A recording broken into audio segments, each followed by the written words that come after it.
Hi, everyone. Welcome to the Write-Tukubuli poetry session. I'm calling it a play session instead of a workshop. So glad that you could join. Today, the segment is going to be split in two.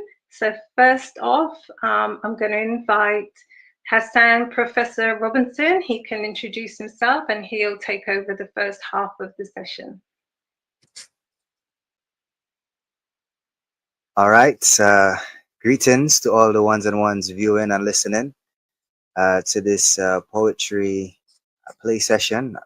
You know what I mean? Um, I guess I'll be speaking on poetry and how to add to your poetic expression. You know, first off, the approach I really want to take it as is poetry really and truly just means fluidity or connection or rhythm. So you would hear phrases like, the poetry of life, walking poetry. You might see someone, but the way they move, the way they groove is like everything just seems poetic, meaning everything just seems right in tune with the now. So each of us have our own way of expressing ourselves, or each of us understand things in a different way, or perception of life differs by our experiences in life and how we perceive or how we understand those experiences. The contemporary poetic style continuously changes because I guess time continuously changes. However, the roots or the essence or the groundation of poetry kind of remains the same. And the roots and the essence of it is just pure expression through either poetic visuals, because you have like visual artists who paint poetry with just cinematic views. Sometimes they paint poetry without using any words, just picture slides, or the artists who do visual poetry, they call themselves painters, but it's really visual poetry if you check it out. The way the colors match and get an emotion from that. Persons who cannot hear, they still see life's poetry based on how certain things vibe. Persons who cannot see, they still hear the poetry of life and that type of thing. So my expression or my style of poetry is really just a mixture of what I like to call street smarts and book smarts. Streets not meaning the sense of, gangster or whatnot. Street just meaning down to earth. So you can call it, just down to earth education. And then the book smarts being the educated, knowledge based type of, education where I get to increase my vocabulary through a formal educational system. But the rest of us who experience life through the school of hard knocks, it's also poetry in that type of life as well. So I'm going to share with you. I'm not sure if you can see the screen. If I'm already sharing it with you. This poem, well, this song here from Chance the Rapper featuring J Electronica. This one is called Just a Drop. Yeah. Yeah. Yeah. Yeah.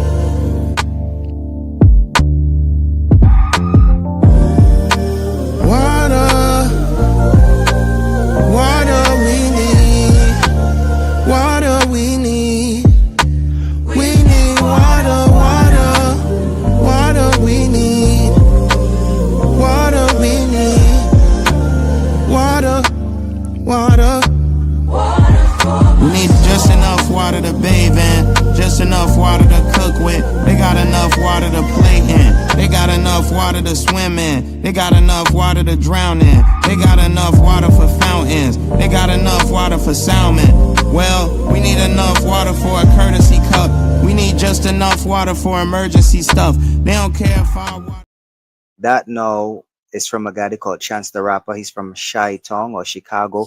But he was basically describing the situation in America where there is a water crisis in America, where some countries, some parts of America have water in abundance, others struggle to get water, clean drinking water.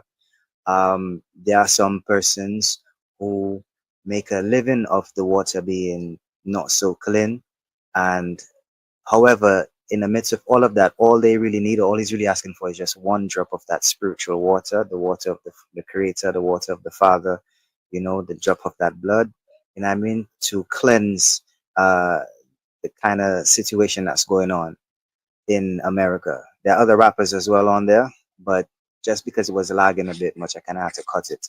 But that's essentially one of the people I tend to listen to.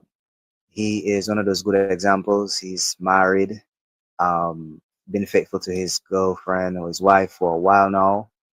He does a lot of charity work, a lot of church work. He's one of the few rappers who are actually speaking conscious positivity.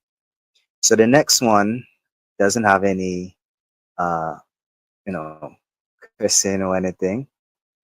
This next one here is from DC3. This one is called I Know. He is a conscious UK rapper. He's from the Gen Z generation. It's actually a godly song, really and truly. It's modern day Christian rap. But his wordplay is just immaculate, and he's really a poet by heart.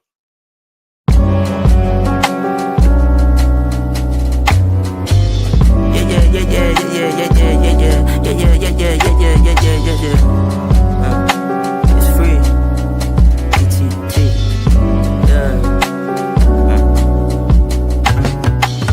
Snakes lately been in the grass, I'm mowing it. My hand towards Jehovah instead of them showing it. Yeah, God bless unto those who envy me. He love Jesus, I can do the same by showing it. I make it the flower that grew from the concrete. On feet, on the ground was faith, I had to grow in it. Whoa, that been on my mind like any toilet, this boring bad business like fitness, I couldn't wait up. Whoa. Everything I done been for, the one who came in the manger had also been for. Been to rainy days and don't want to ring to. He took me out the cold without even a tissue. Found a way to get round on my issues. The nails to double, I'm struggling hard to lose. A breeze upon my knee, the enemy had made me trip. We don't do fists, I tend to hit that back with scriptures. I learned it's best to watch my words. Hands to heaven, play to fly like eagles. Run from all my problems full of burdens. Word, not making changes is absurd. Motivation can expire quick. I'm far from real, like laziness to breathe and think. I'm best to work in faith until the bigger picture. Cause I know, no, I know I could make it out. Cause I know, no, I know I could make it out. Yeah, I know, no, I know I could make it out. See, I know, no. Indeed. So in this one here, as you can see, the wordplay, he's basically talking about some of the struggles that he's going through. However, with references like Jesus in the manger and some of the miracles and, God bless and all of these little, jabs and nuances, especially with the beautiful poetry. And his attire is a Sherlock Holmes attire. So anyone who knows Sherlock Holmes, Sherlock Holmes is a genius. And also there's a lot of subliminals in there in terms of how he uses double entendres and triple entendres. But he's a Jehovah's Witness, so he mixes Christian rap and that type of thing into that. So he's like the similar version to the previous guy who's Chance the Rapper, who's an American rapper, who speaks about the Creator using different expression. Two different sides of the globe, two different people, two different age groups, but the same common factor being that the Creator is their root for their poetic expression. Both of the videos have unique poetry behind it. Chance was in a desert, signifying the drought, the desperate need for that, the heat, the most waterless place, so the place with the least amount of water will be the desert.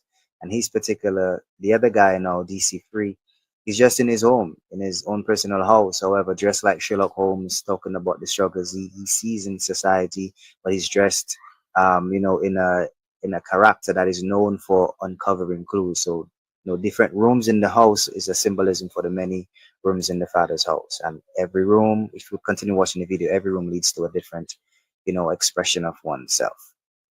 Then I'm going to now go into the more contemporary expression of poetry. This one here is from Black Ice, who is one of my favorite poets, as well as Obi West. So Black Ice, this one. I from Philly, Black Ice. Let me ask y'all a question. When you look at my brothers, what's your first impression? Does the sight of us leave you guessing, or do you understand the stressing, the aggression, the look of no hope on my niggas' faces, like the Lord overlooked us when he handed down his graces? You see, embraces fall short on the numb tips of street entrepreneurial fingers, stuck in the walls of the project halls where the coke smell still lingers. External blingers is all we can be, because on the inside we've been given nothing to shine on. And a gig is harder to get than coke, so niggas get they grind on, because the TV tells us, aim high, nigga, make all goals lateral. But that takes paper that we don't have, so niggas put their souls up as collateral now. Some niggas reclaim them, some blame them, make an excuse to sell them. But when a nigga goes from not doing to doing, what can you tell him? Not to be a nigga? Shit, I gots to be a nigga, that's how I pay the bills, and I'ma do that whether I got to sling this coke or exploit these rhyme skills. See, America makes you an opportunist, and at the same time they institutionalize you. So the fact that niggas get these big record deals, big money, and then go to jail shouldn't surprise you. That's what lies do. And most of these guys do have raw talent, just infantile education. So the business feeds them all the weed and ecstasy and a little bit of paper to provide some pacification from all the bullshit frustration they serve you. Meanwhile, they corrupt your perception of what the real is. See, they taken all our businessmen and made them drug dealers. Took all our messengers, made them rappers just flapping their jaws, afraid to admit their treason. Took all our soldiers for the cause, made them killers for no reason and being fucked up. Well, that's in this season, so if you're negative, you're positive, and if you're positive, you're called a hater. But I maintain control of my soul because I know it gets greater later. And I told y'all the last show, I'm no hater, I just know what the truth is. But the three different poetries that I showed here basically just expressed the like I said, the street smarts and book smarts mixed together, where there are a lot of persons who, let me just stop share the screen now, where there are a lot of persons who go for a lot of stuff in life and they turn the negative into positive, but the common factor in all of them is the creator.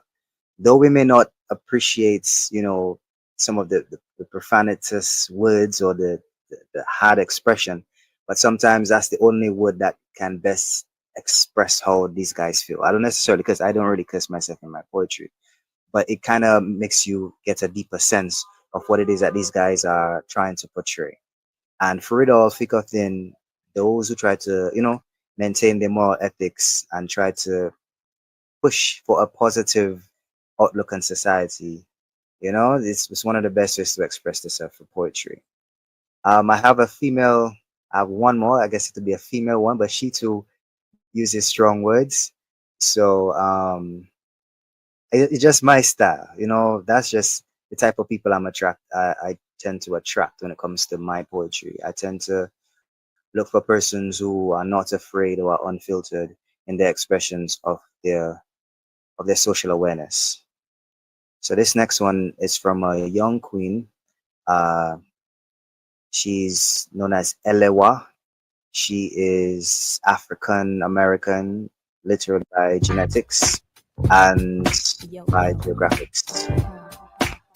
To elderly wisdom while I dance to knowledge. I prostrate to Ra at every horizon. I'm taking flight to the stars, you're crashing out like Brian. I'm very indecisive, but even I've decided to act on my very desires. Fuck your opinion of me. I am the reflection in the mirror you wish to see. Born epitome, planted by celestial seeds. Chronic, like an illness shot through your body. I double my fans like I was poly. Ain't nothing basic about my unit, I'm too atomic. Old soul, but I'm still relevant like ancient science. Like I done blinded mother and martyr, philosophizing with Zaylas. Peace walking through this worldly chaos. I shot the sheriff in the radar. My distance is eons of ruled by European. When I die, my pen and pad will be at your local museums. It's how I'm doing like that.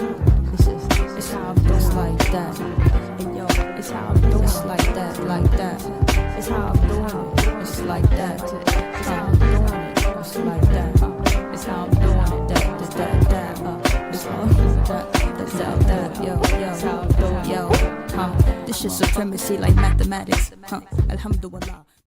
Indeed. So that's really the 4 presentations right here. Okay, so I'm stopping sharing the screen and I'm going to share one more, which is my own personal, already 17 minutes, which is my own personal poem. And then I will just take the last 10 minutes of the presentation to take questions and maybe just clarifications. So let me just get my poem up.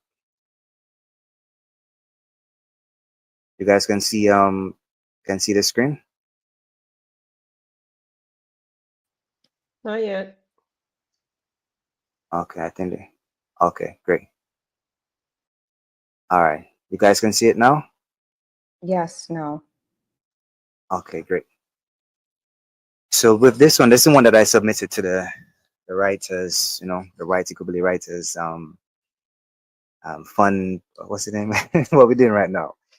So it's called Creativity, and it's an expression of the Dominican creative experience, right? So creativity, creation spiritually conceived for divinity, a Dominican king with street proclivities, from the School of Hard Knock University with a GPA 9.3. You're gonna need high colloquialism and verbiage expressed with local breeze, cool like I Wayne life seeds is the same way these people be. But don't forget the volcanic tendencies. If you don't overstand the courses in the school of life called Domini Streets, broken English shattered into conscious speech. I'm sure you heard of me for the whispers of the tree leaves. I'm sure you've noticed me flowing for the rivers and salted seas. I'm sure of you felt the serenity and the natural celebrity, all praise is due to the heavenly. Versatility, a nerd observing the moments of reality, experience in a manner that angels record for hieroglyphics. Pyrolithus spliff on a reefer leaf next to a river stream in Sequy deep seams. Back when Baffin State Bridge used to have a red, yellow, and green stoplight and wooden beams. 90s, baby. Picturesque memories of an original Green City River Street general, but the botanic trees had more chlorophyll to chill the atmospheric temperament and a mental set to a conscious stream. Streams of consciousness, first, second, and third step to Festival City. Riverberry trees planted by the rivers not to be moved. I'm privileged to feel comfortable where the monsters rest. We the lower echelons of this capitalistic, narcissistic, closed-minded social bonds that have us blind to the fact that we Africans mix with a Kalinago breath as we breathe the same breath of life from the Creator's creative mind. Born and bred like Bodlame, Mabushe, Berekwa, Bojo, Backstreet, and Tetlale from a South City bloodline. I've been a professor, born naturally with a conscious vibe. Geographically, been all around this tall-bodied whitey Kubale, bathed in sunshine, created by Yahweh, so Yahshua could come enlighten me for a conscious rhyme. Biblic, rhythmic rhymes, natural, mystically slip and dip in vibes. Astrophysicists can't conceive these cosmic times we're living in, so they settle for conspiracies from their intellectual minds. Meanwhile, I have 365 reasons why we the natural eye, naturalized, non-neutral to on all natural vibes. Creativity, creation created spiritually, conceived for divinity. A Dominican king with street proclivities from the School of Hard Knock University, GPA 9.3. You're gonna need a high colloquialism and verbiage expressed with local breeze. Who like I win life sees is the same way these people be. I paint pictures of subconscious society, the same difference we have in common with different societies. A Dominican kings and queens glow with wisdom and symmetry that our ancestors felt for their pigment abundant in melanin. Creativity, creation spiritually conceived for divinity. A Dominican king with street proclivities from the School of Hard Knock University, GPA 9.3. You're gonna need a high colloquialism and verbiage expressed with local breeze. Cool like I win life sees is the same way these people be. Creativity. All right. So that's it. Woo woo woo! So that yeah man. Yes. So that's my little presentation on how to be improve your your poetic expression. The only thing I can say is just be yourself, and everyone has their own way of perceiving the life that they go through. We all go through different things at the same time, but the common factor for all poetic experience for me is having a strong connection with the creator, and that is the ultimate creative source you can go to for any and everything. You know what I mean? So yes. Right. Cool. So we have 8 minutes left. You can probably run some questions. I can answer it. If you want, I Yeah. can break down the lyrics to the song. In fact, let me just break down the lyrics to it. Let's bring it back Also, up to just one. to say, Hassan, like those rhythms and rhymes that you use, even though it's in performance poetry, there's no reason that can't be brought to the page, right? Right. Absolutely, people can use all that, even if they're page poets too. Yeah, man. For real, for real. That's actually where my poetry started from. The page, really and truly. I love to see the words on the paper. Mm-hmm. And that is I love to see it, and then somehow it kind of resonates better in my mind. So I have an issue when it comes to remembering most of my poems because most of my poems is freestyles. So I would freestyle it off the top of my head, or I'd write it down. And when I write it down, I like how it flows. I record it, but I don't necessarily bother in trying to remember it. I just try to get it in, get it out, and then on to the next. So I had a lot of poems in my mind on paper somewhere. I just disregarded, you know what I mean? Because to me, it's just the moment that really Living the matters. moment. Yes. Anyone got So any questions before you go to the breakdown? Anyone has any questions at all for Hassan?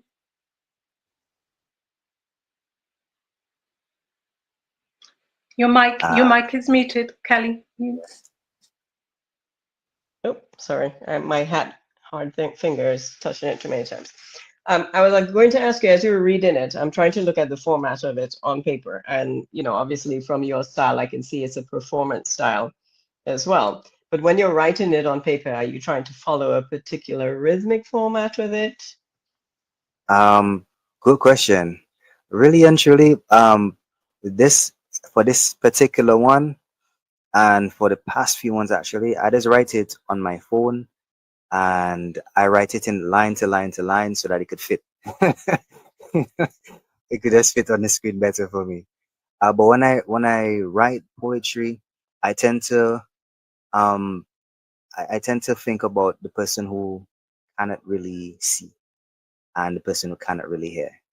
So if somebody who cannot hear what I'm saying, look at my poems on the paper, they can read and hear the poetry in their head. So it go creativity, creation spiritually, conceive for divinity. So the rhyming pattern, the ivities, allies, you know what I mean? And then the my breakdown pattern is like I said, I like words. So I love to break down the prefix, the suffix, and the root words. So sometimes most people just rhyme with um, the suffixes. I tend to rhyme more of the root words and the suffix, and then I try to connect them with a rhyming prefix. So I would say a Dominican king with street proclivities from the School of Hard Knock University, GPA 9.3. You're going to need a high colloquialism and verbiage expressive local breeze. That line here, you're going to need a high colloquialism. Colloquialism basically means local parlance, expressive local breeze. The breeze basically means the breath of life for me. And then that line breeze connects with this line here, cool like highway and life seeds. There's a song from this reggae artist called Highway, and he has a song called Life Seeds. And in it he says, cool like the life breeze, and you know what I mean? So if you know Highway, then you'll understand why that line local breeze connects with Highway and Life Seeds, because Life Seeds was the name of the album. And I put the same way these people be. Now to say that is all man be, that is all we just talk with colloquialism. So you're going to need a high level of colloquialism to understand, the verbiage or the words we use, the expression of how these people be. So I tend to consider myself a Dominican king, simply because we all are children of the Creator. So therefore, I consider myself a king. I consider all women queens. The street proclivities is like what I expressed in the beginning, in that it's not necessarily street as in gangster, but street as in down to earth. And you kind of get those proclivities for just interacting with the local people and just, people around you. And this line say, but don't forget the volcanic tendencies. The volcanic tendencies is our anger issues. We quick to erupt. It is not already, I mean? We are very nice people, but at the same time too, we all have those volcanic tendencies. We have how many active volcanoes, so it is indicative to our connectivity with nature. So it says, if you don't understand the courses in the school of life called the Dominic Streets, kind of the wordplay here, the Dominican Streets, if you don't understand it, then this is what you're going to need. Broken English, shattered into conscious speech. I'm sure you've heard of me, flowing through the whispers of the tree leaves. I'm sure you've noticed me flowing through the rivers and salted seas. I'm sure you felt the serenity and the natural celebrity. This part here, all praises due to the heavenly. This part here talks about the essence of the consciousness, or the community consciousness, in that you can feel the vibes, which is Dominica. You can see the vibes, which is Dominica. You can see the natural beauty. You can hear it through the breeze. You can see it in the seas and the rivers. All of that was created by the Creator. That is who we are. That connected consciousness. Then versatility, a nerd observing the moments of reality. I tend to consider myself to be a nerd, you know what I mean? Because I love books, I love to read, but I tend to mask it in, just being too down to earth sometimes. I just tend to mask how intelligent I am. Sometimes it just makes me feel down to earth. And then it's experienced in a manner that angels record through hieroglyphics. Of course, the word is hieroglyphics, but hieroglyphics is just for wordplay, and it's just for the dyslexic ones, and it's also just things poets do, just to make things rhyme and sound unique. And it's also to rhyme with the following line.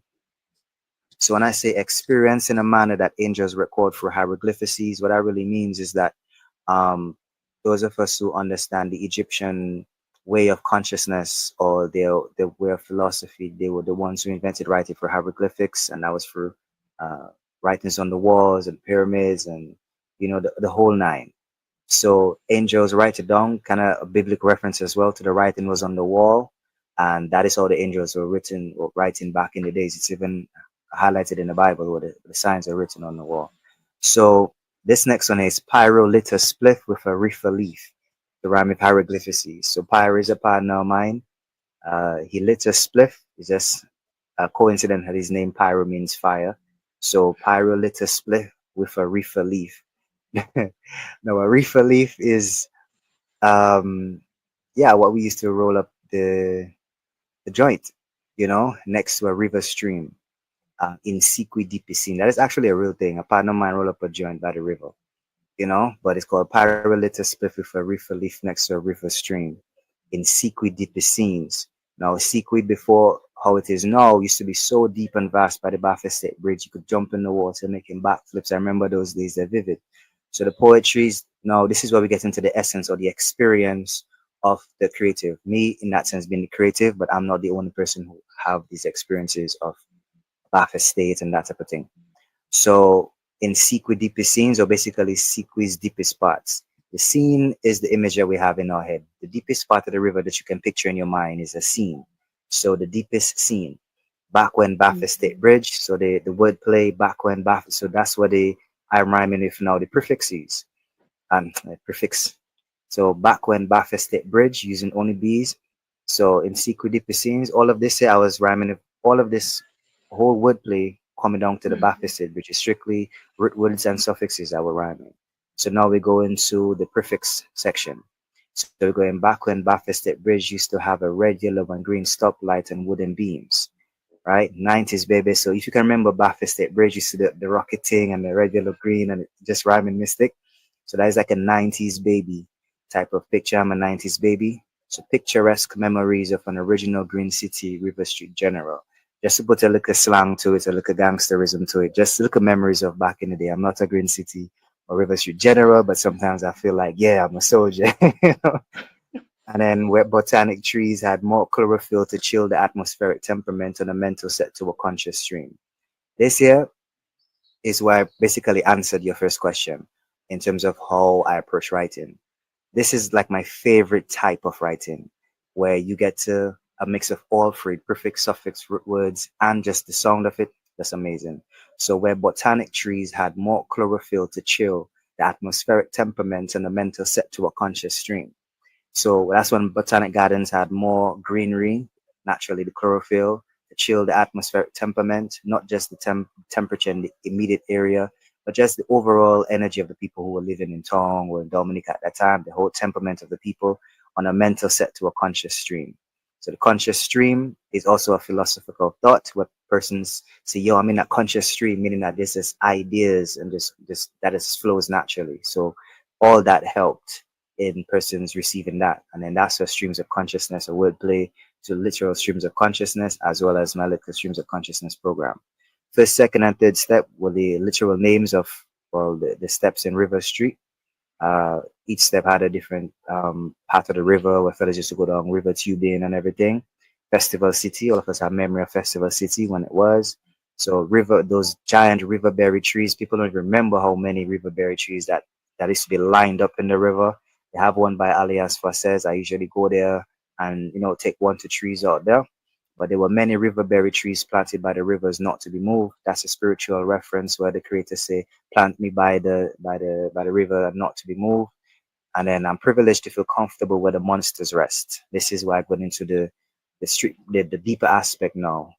I'm privileged to feel where the monsters rest. We the lower echelons of the capitalistic, narcissistic, closed-minded social bonds that keep us blind to the fact that we Africans mix with a Kalinago breath.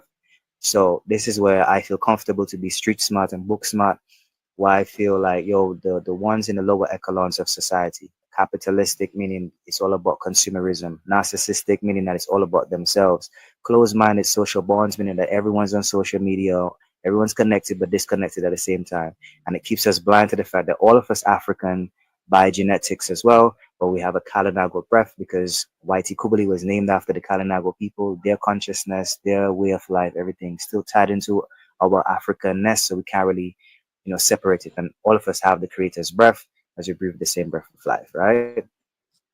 And then I was like, my family from Granby, so that's just to shout out the Granby. So born and bred like Bod Lame. And in Lower Down, Mabushe Granby, there's a bakery in that area. So born and bred like Bod Lame meaning by the bay. And Mabushe was by the bay, Lower Down in Granby, Berwickwa is higher up, Bordio is higher up, Backstreet is I have my family from as well, and Tetlale from the top. So all areas from a Salt City bloodline. I've been a professor naturally for conscious vibes, geographically been all around this tall bodied Write-Tukubuli. Write-Tukubuli literally means tall is a body. So geographically, I've been all around this beautiful woman, bathed in sunshine, created by Yahweh. That's why I call her creator. So Yahshua could come and enlighten me, his son. This is the reference to the sunshine. So bathed in the sunshine created by Yahweh. So Yahshua, who is the sun, could come and enlighten me through a conscious rhyme. Then you have biblic rhythmic rhymes. So that's where you connect in the spirituality with the whole consciousness. Natural mystically, it's natural mystically. I put the ly, not mystic, but ly meaning what's the prefix when ly? Ly basically is like the description of. So it's the how you do something. It's like adding action to the beauty of the naturalness, I guess. So natural mystically, slipping, dipping vibes, astrophysicists can't conceive these cosmic times we are living in. So this it's just a play on words, but it's also just basically saying man cannot predict the time that we're living in. No man knows the hour, essentially. So that's where the biblical rhyme comes in. It's natural mystic because it's true. It's rhyming because it's poetry. Astrophysicists kind of try to study those things, but they only study for the intellectual vibes and they settle for conspiracies from intellectual mind. Meanwhile, I have 365 reasons why we're the natural isle, not nature isle, but we natural, and we are naturalized, non-neutral to all unnatural vibes. I like that part basically saying, yeah, we're not really with the unnatural, we're too natural with nature, And then creativity, creation, spiritual. That's why I keep repeating this aspect just so that you could catch. Repetition is the father of learning. So by that time, persons catch what I mean. And then you get a deep appreciation and understanding from what I mean by Hard Knock University, GPA 9.3. My partner asked me why I say the GPA is 9.3. For the simple fact that you have street smarts and book smarts. Book smarts, the highest you could get is like 4.0, right? But then you're going to need a grade for the streets too. So I'm like, okay, well, if you were to add the 4.0 from the streets and the 4.0 from the book smarts, you get an 8. But to me, the streets are a little bit more harder, or real life is a bit more harder. So I guess a 5 would do better. So I give myself a 9.3 just for bragganism, you know what I mean? To say I'm a balance of both, high level intellectual professor type of thing. So you're gonna need the high colloquialism and verbiage, expressive local breeze. I explained what that meant. And then this is my favorite part of the poetry. This is why I kind of close it up nicely, where I paint a picture of subconscious society, the same difference that we have in common with different societies. That's my favorite line in the whole thing. In that this is what poetry is about. Is the expression of your conscious and your subconscious. So I try to paint the picture of the subconscious, the things that you think about, but you're not consciously thinking about, the connections we have as a people, not necessarily seeing it as a society. It's the same difference we have in common. We all have those differences in common with different societies, which is just amazing. You know what I mean? So anyhow you check it, no matter where you are around the world, no matter how you look at it, hence the reason why I put the different videos to play. all of them have the same differences, but in different societies in common. You know what I mean? So that was beautiful right there. And Dominican kings and queens clothed in wisdom and symmetry that our ancestors felt through their pigment, abundance in melanin, meaning the history of everything, especially slavery. Of course, we were kings and queens before slavery, and then I just close it out like that. You know what I mean? So yeah, that's my presentation for you. Sorry for going off a little bit more. No. Thank That's you. it, man. And what I'm hearing there is like so much the performance is absolutely fantastic, and you get a real physical sense of the poem by listening to it and hearing you sound it out. But also I think, if someone is learning poetry, say, and they wanted to learn some of the craft tools, that if they sat down with one of your poems, they would see, alliteration, they would see different types of rhymes, internal rhyme, sound rhyme, sight rhyme.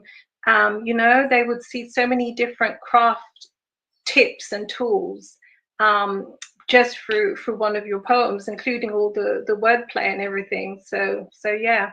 And metaphors. I mean, so many metaphors in there, like the volcanic type of personality. Yeah. So you have all the poetic craft tools, shown in your poetry. So your poetry works on so many different levels, and I think that's sometimes the beauty of poetry. It can reach different people depending on where they're at.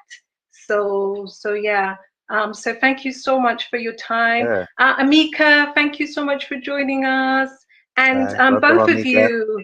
you, both Amika and Kalinaga Wariyi, you guys are both very experienced performance Amika is a poets. So legend. yeah.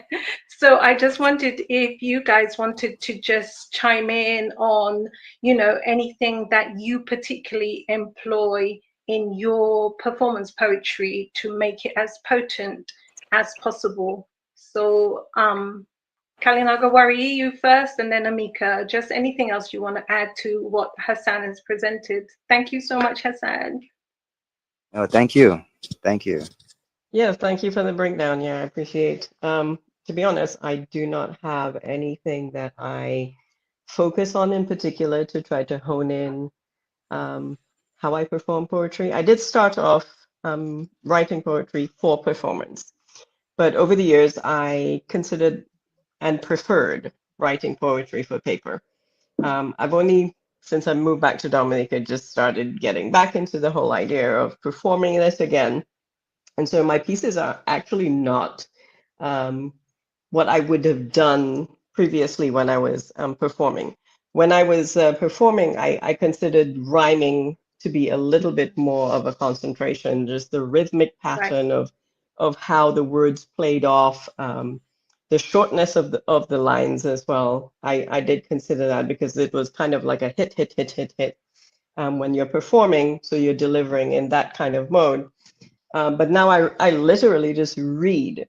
I'm storytelling. So if I'm concentrating on anything, and that's not even a deliberate thing, it's just storytelling. It's just reciting what it is I've written down, or as Hassan says, poetry is an expression.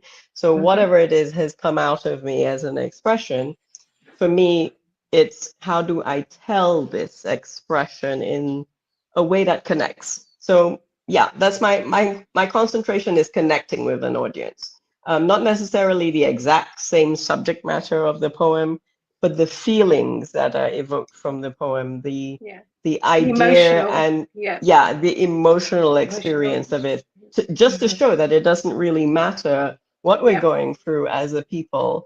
It could be completely different, but those emotions are intently the same everywhere and all across the world.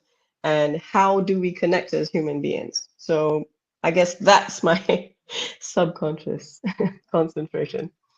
Cool. Thank you so much. And Amika, you too. I mean, you've been doing this for such a long time. Is there anything you want to add as to what you particularly think about when you are performing your poetry in order to reach the audience? Okay, surely. I hope you guys can hear me. Sorry about the lateness. I'm multitasking, and so poetry for me is something that's all usually on the go, and so you actually caught me again on the go. But when it comes to the whole writing process and the whole performance process, for me, it's similar to Kalina Gowori in terms of I think of if somebody is listening to me or listening to my performance, what emotions it would allow in them. I tend to emote a lot, and for a lot of persons, it is my voice. I tend to have a raspy voice, and so I play on my raspy in terms of bringing out this sound that comes from my mouth. And based on how it, you know what they say, it's not what you say, but how you say it. And so the how you say it plays a major role for me in terms of how I reach out to my audience, and it also pushes what emotion I want them to feel at the time based on how I say what I say. Additionally, most of my poetry tends to be erotic poetry. I love erotica. And for those of you who don't know, probably watching live here, that it is erotica is basically poetry that emotes the whole erotic sense of things, maybe a little sexual meaning. Have most of the time it tends to have a double entendre, kind of like a lot of puns, a lot of literary devices that will push forth your sensual thoughts and the thoughts that are maybe a little bit more towards the sexual aspect and erotic aspect of things. However, it doesn't necessarily mean that my poetry or most of the poems that I write may actually be talking about sex. It is just using the awareness of our bodies, the awareness of our human nature to be sexual beings, and playing on all those senses. So playing on our whole how we feel during that time, or how we react to things sexually. It allows me to write. Now we're in the Caribbean, and we know, especially Dominica and other Caribbeans around, that are closer to us, that we are a sexual being. Most of our folklores, most of our choral speeches, our dances, etc., they have been intertwined within us. As Professor stated earlier, that we're not just one breed of people. We're a mix, we're a melting pot of persons, and so the different experiences, the different vibes that we all bring to the table and to the forefront. I try my best to ensure that when performing, that I kind of bring out all of those things, especially with the erotica. So for instance, there's a poem that is very famous of mine. It's called Love Me. Maybe a few of you here have heard it. I think Professor and Kalina Gowori have heard it. I'm not sure if you've heard it, Celia, but most likely you have. Yes. It is about loving yourself, but loving yourself beyond what you look like, beyond the body. It's about loving yourself in your mind, loving the fact that you have gray hair, just loving your curves, you, everything that makes you you. And I found the best way to, when people usually talk about love, they get into that whole erotic and sensual part about their self. And I thought, why not love? We need to love ourselves how we love our partner. We need to love ourselves how we love our sexual partners, etc. So I tried my best when writing that specific piece to make it sound like I'm writing a love note or love story, but it's for myself. It's to me. It's and putting myself in shoes of persons who do not love themselves, or rather they may complain about certain things about themselves, their little imperfections, etc. And that's actually what makes all of us unique. And so when I do write, the whole thought process, I do sometimes write from somebody else's perspective. So not necessarily something that I myself have experienced, or it could have been experiences other persons have shared with me, or that things I look back and I see. Because besides being a poet, I'm also a calypsonian, and I'm sure when you're creative and you're in those spaces, you tend to see a lot of the social commentary that goes on, even if it's not said. So you think it. And my goal for my writing process is to tweak the minds and pick the minds of persons in terms of they seeing it, but everybody afraid to see it. And so I want to be the one to see it. That I kind love of that. a And the thing. tweak and the peak. Tweak and the Yes. peak. Yeah. Yeah, so I want to be the one to say the dog is red. pull out that white, there's always a white elephant in the room, and Yeah. my poems tend to evoke and push persons to think about that white elephant that's in the room, or at least start the conversation about the white elephant in the room. And as I said, because human beings tend to be sexual beings, I am a high romantic. I love romance, I love love, I love being in love, I love everything about it.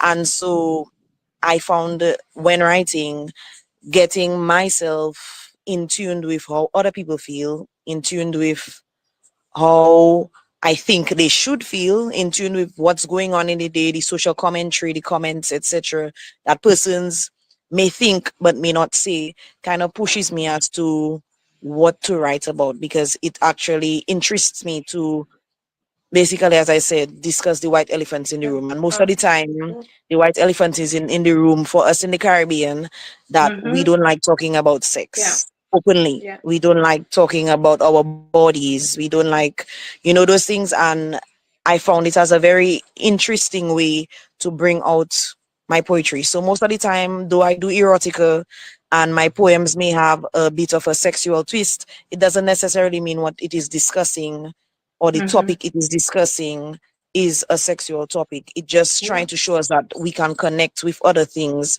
like love everything, like as if it was ours, like, and how to love ourselves, and how to love earth, and how to love people around us, how to love situations and make the best out of it, but with a bit of a sensual vibe to it.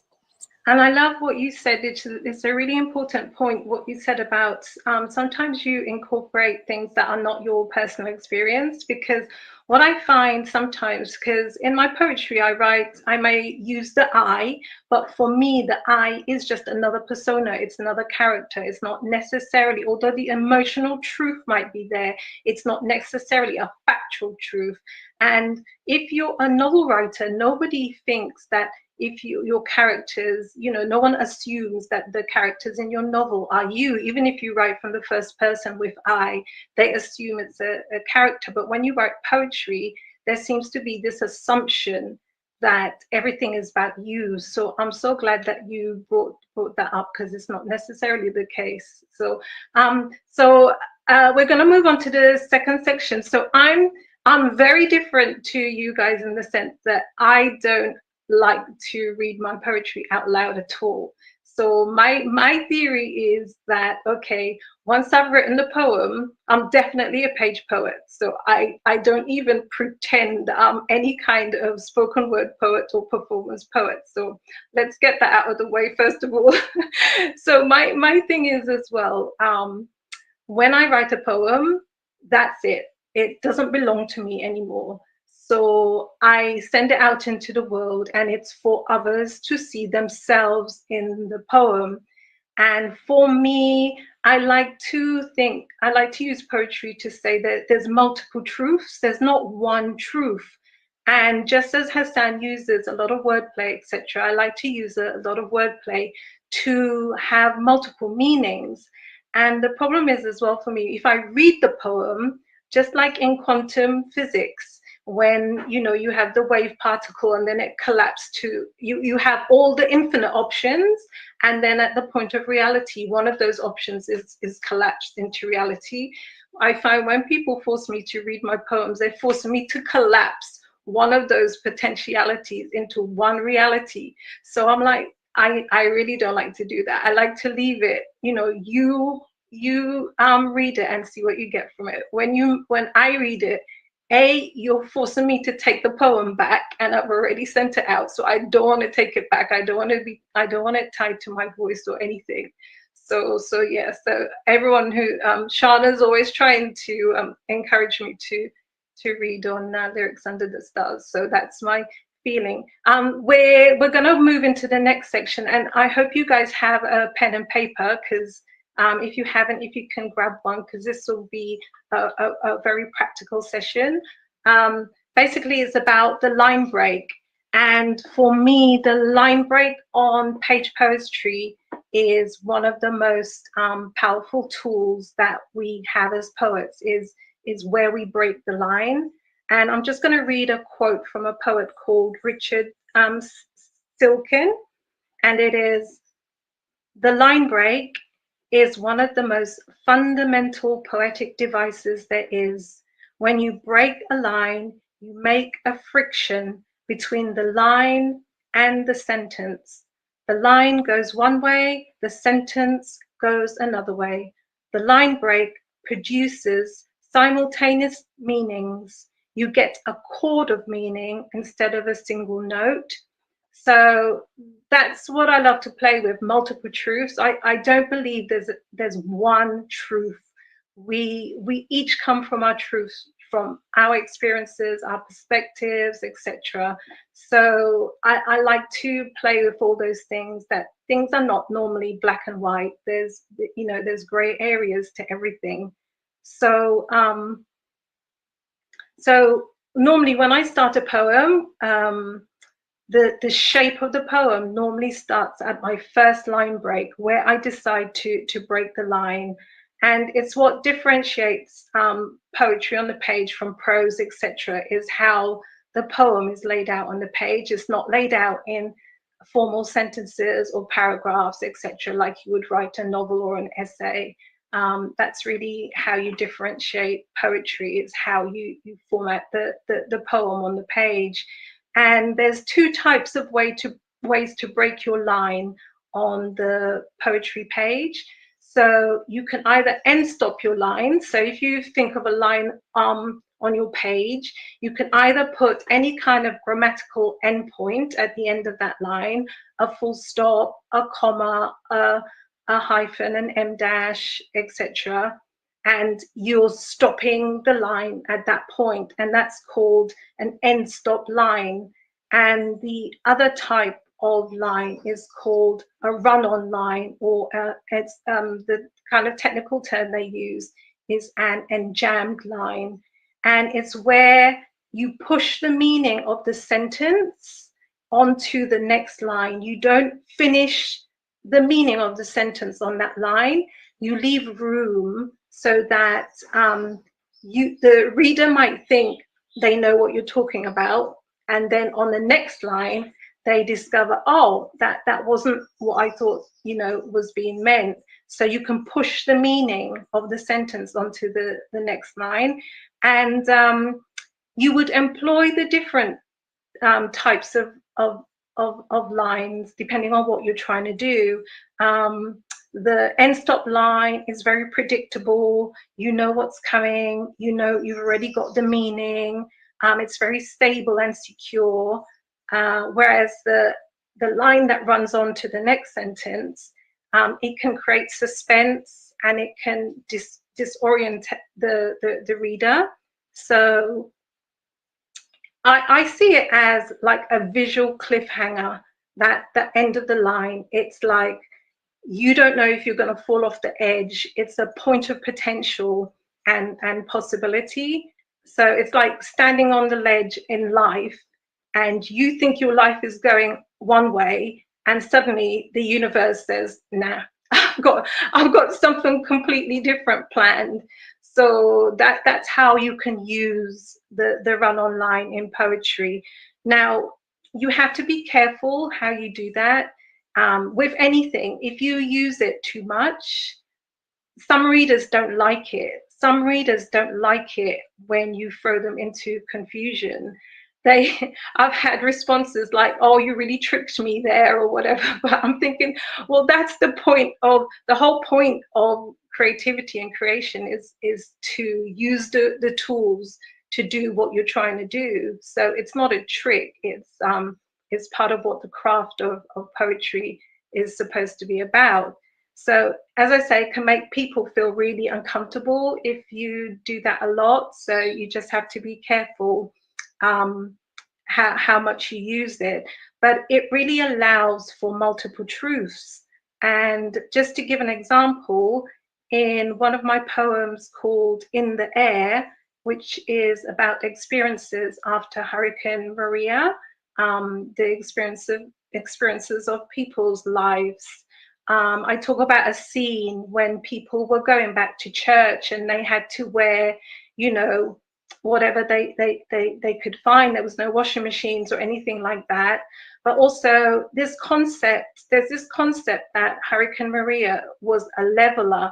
But I always say, you know, it's a term that I've heard used quite a lot. It's that we might have all experienced the same storm, but we were not all in the same boat.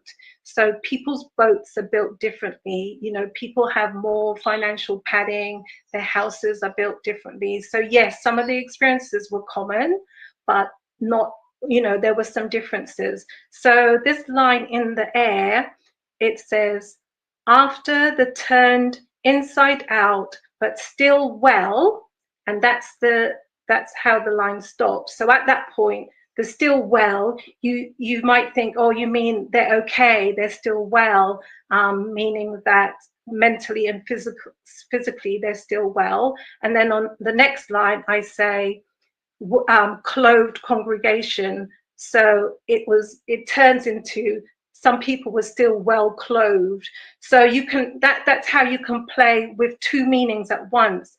It does mean, yes, some people were well, but it also means some people were more padded and prepared than others. Okay, so that's kind of what we're playing with. So we're going to do a poetry exercise. It's just going to be, how long do I allocate? I think 10 minutes or so should be fine. So what I'm going to do, I'm going to give you 10 words, and these 10 words, you have to end each line of your poem has to end with these 10 words. So it's going to be a 10-line poem, and each line has to end with these 10 words, okay? So if you write down these words, they are green, green. Then free, and I'll spell free because there's a reason I'm using these words, is F-R-E-E, free. Edge, E-D-G-E, and then lie, L-I-E, then earth, E-A-R-T-H, hand, H-A-N-D, fired, F-I-R-E-D, hide, H-I-D-E, U-Y-O-U, and saw, S-A-W. That should be 10. 1, 2, 3, 4, 5, 6, 7, 8, 9, 10. And the reason I'm picking these words is that you can play with these words. For instance, green doesn't necessarily mean the color green. It could mean green with envy, etc. Free, if you, again, when we talk about spoken word as opposed to written word, if I say the word free, you don't know if I'm meaning the number free or free as in freedom. So again, you can play around with those concepts. And, you know, things like lie, again, all these words can have multiple meanings. You can have lie as in telling an untruth, or lie as in lie down.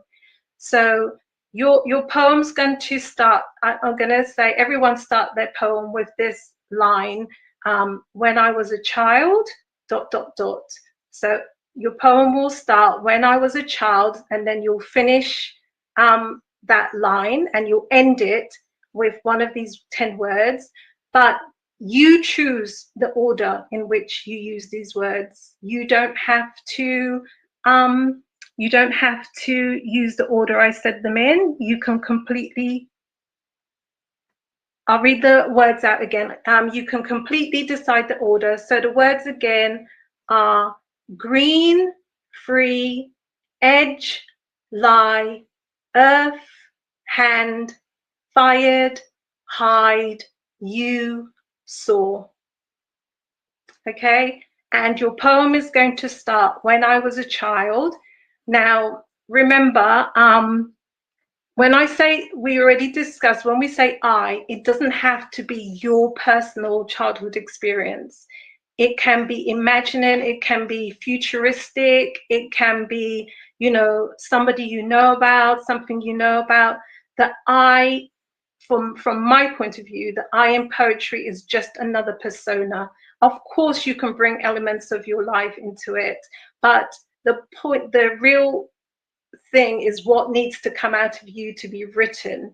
And you can draw in anything, other people's experiences, things in your imagination. The I is a complete persona. So it will start when I was a child. Let me see if there's any questions. Okay, cool.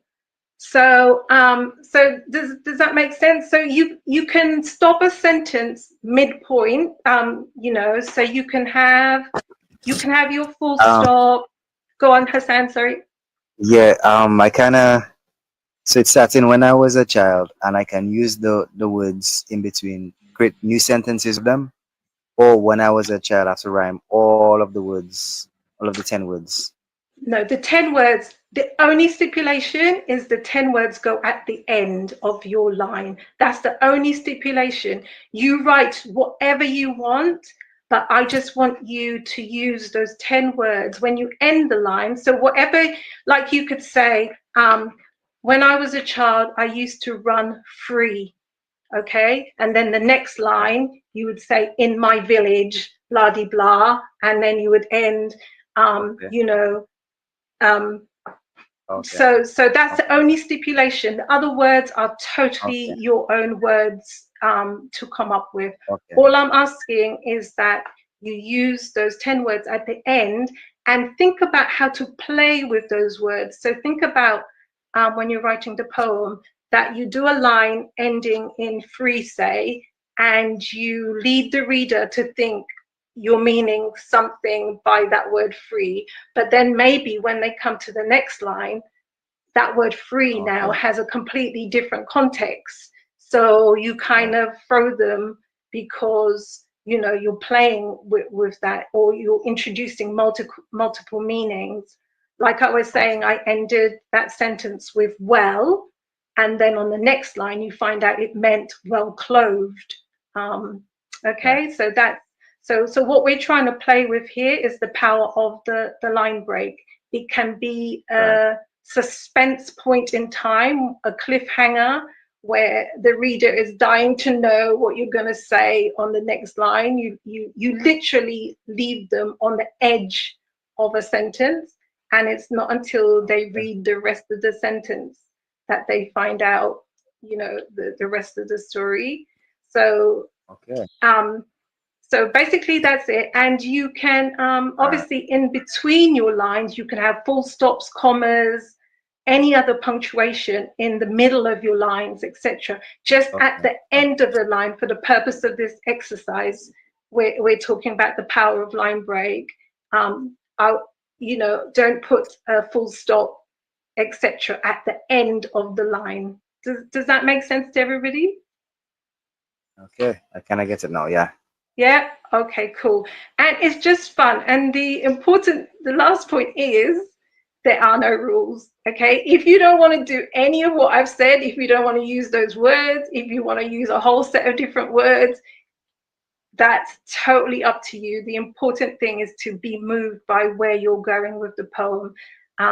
You know, so we'll give 10 minutes, and it starts when I was a child, and have fun and use those 10 words, see what you come back with. So I'll come back in 10 minutes, and maybe we can hear a couple.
Yeah, so mine's not as long or witty, you know, but simple.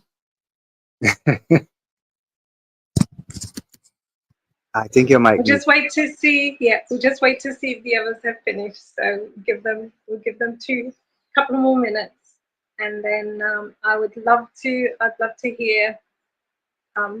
love to hear what people have done if they're willing to share them. So how did you find the exercise? You had fun with it, Hassan? Yeah, man. I was trying to stick to the whole theme, which is the line break, you know, and trying to incorporate proper line breakage. And like you said, you know, and I saw you give a little hint. You literally can put the reader on the edge. I'm like, okay, well, that's a clue. I could use that as a line, and yeah, so that was Exactly, cool. exactly. Yeah, yeah. We'll just So see how yeah, the others are so getting on. I'll just wait a couple of minutes to see if they come back. yeah, man. So it's like 10 words, a 10 line poem, not bad. You know? Yeah. And it shows as well that you can write poems, you know, even if you're not saying, okay, now I feel like writing a poem or whatever, you can just give yourself some restraints. You know, if you're not feeling inspired, sometimes prompts or little things like that can trick your subconscious to stop Yeah, you overthinking about what exactly, you know, I'm going to write a poem and it's going to do this, that, and the other.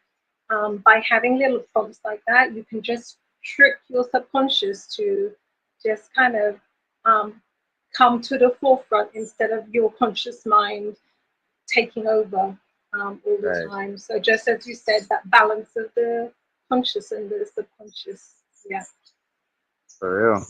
I mean, I know you don't like to I don't know, read or recite your poems, but you have that poetic vibe and a poetic voice.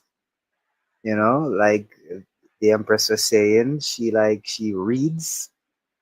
She don't really, you know, do performance as much. So even when you read your poems, you know, you might smash the right atom that one day. You never know. I rather read other people's poems. I always think I had a great experience in a session where I said, you know, I don't really read my own poems, and some of the other people in the session read my poems, and it was a fantastic experience hearing your poem read back to you by someone else. It was like it was a completely different poem. So Wow. I thought, wow, that's really cool. So yeah, I stand my ground on that one. Okay, thank you. Just wait for Kalinagawari Yes. to join, and thank you. Okay, great. How did you guys find that? Did you have fun? Was it fun? Did you enjoy it? Did you find Well, it you know, hard? the dominated poetic circle makes us like this poem in the moment minded kind of poets. So, you know, having years of that, and I don't know if you guys are familiar with that group. It started off on the dominicadiaspora.com website and by Ron Deschamps, Yeah. who's since passed away, sadly. But his concept was we could have a conversation with poem. So you'd post a poem or something inspirational and invite people to respond, and they could only post comments that were poetic in some kind of way. So it doesn't I matter love what you that. wanted to say, it had to be written in a sort of poetic form. It didn't have to be long, could be a couple Yeah. lines, no big deal, right? But it still had to have that kind of vibe of you're just responding in a poem. And so Wow. because of that, this is exciting me to get back into that a little bit. So I was having a little bit too much fun. Yeah, and just as Hassan, you were saying, you know, you really vibe with that whole poetry in the moment, right? Yeah, Whereby, yeah. you know, you just go with what vibes. Um, I don't know if, sorry, I didn't catch your name. The other person on the chat. Did you want to share Makiba. any? Makiba, hi Makiba. Did you want to share anything about how you found Yes. it at all? Whether you enjoyed it? It's a challenge for me. As I said when I started, I could teach poetry, but writing, it doesn't come as easy as everyone else in the group. No, I'm In sure that that's case, I'll be perfectly on my fine. tours on first. Yeah. That And is quite humorous to me, because one of the things I absolutely hated in school was being taught poetry. It put me off completely. I hated poems, I hated poetry, didn't want to have anything to do with it, because all of that assonance, alliteration, da da da, rhyming couplets, and all this poetic form. This is one of the reasons, to be honest, you will not see commas, punctuation marks of any kind, full stop, nothing in my poetry when you see it written out, because I'm like, I just want people, like you said, Celia, just to take the thing and find meaning in it themselves. You know, when I put it out there, it's out there for you to figure out how it means anything to you. But like being taught poetry was like so difficult, because like, how do you do that? Yeah. So I admire that you can teach it, because let me tell you, it takes a lot to get that in, whether a kid or an adult's brain. Like, how do you use these poetic, like, tools, you could say, to be able to express yourself? Because really, all it is communication. That's what poetry is, and you're doing it in a very harmonious way, connecting you and another human being. How do you teach that? You know, but also it's probably innate. If you listen to children, I've worked with some children, and they're natural poets. You know, even they don't need to know that what they're doing is called alliteration, etc. They can be taught that later to give it a label. But if you just hear them, just give them free rein and hear them, they're already using rhyme. They're already using, you know, alliteration just by their natural vibe. So yeah, but obviously, yeah, I can totally understand there's a place for, if you're in a certain setting or whatever, that you have to explain the tools. I always say, know the tools so that you can know when to break them. If you don't know them, then you don't know when to break them. So yeah, I don't know if anybody wants to is willing to share their creations. Anybody willing to share what they've written? Makiba, would you like to share? Sure, it's 3 lines, but I will go right ahead. Thank you. When I was a child, green, the tender grass underfoot, earth filled with molecules, wide open with hand. And that's where we end. Okay. Well, that's that is mic drop. So you're going to take that back to your class, right? That's so profound. That's so profound. Maybe. And you're going to break it down for them. You're going to break it down for them, right? I love it. No, that's really profound. And I'd love to see, again, that's the thing with when you say it. Yeah, I can't see the visual of, but that's another thing. If I'd love to see how you wrote it on the page. But Kalinagawari, Hassan, would you like to share what you've written? Oh, Hassan, go ahead. I'm waiting, man, because I want some rap poetry. Let's go. Okay, so I want to see how you made that happen. So it was when I was a child, Earth showed me its hand. I was free, green. Green is one line by itself. I tell you no lie. I saw heaven's edge. I was there when the devil got fired, when Adam and Eve tried to hide. I know what I saw. I saw you. Woo! You guys, yeah. You guys are awesome. And Kali? Listen, you know, I always stress myself too much more than I need to stress myself. I actually have a checklist, people, of making sure I got the words in. Yeah. I'm a little OCD, okay? But it's cool. The whole point is this is distilled through you, your personality, your vibe. You do whatever you need to do for creation. But yeah, it really drew back the whole experience that we had. So how many years? I mean, it must be like 20-something years by now that we're doing like poems in the moment for Dominican Poetic Circle. So like this was just bringing it back, and I almost felt like every word was a new comment, you know, to be made, and trying to rein all of them in. Like, so I was determined I'm gonna have every single blooming word. So another part of writing poetry, like it, once I decide I want to write, sometimes I don't have like a particular inspiration, but I decide I'm gonna write today, and I just sit with that until it comes to me, and I'm like dogged, like something is gonna come up. If I see something, I'm gonna use that image. If I hear something, I'm gonna use that sound.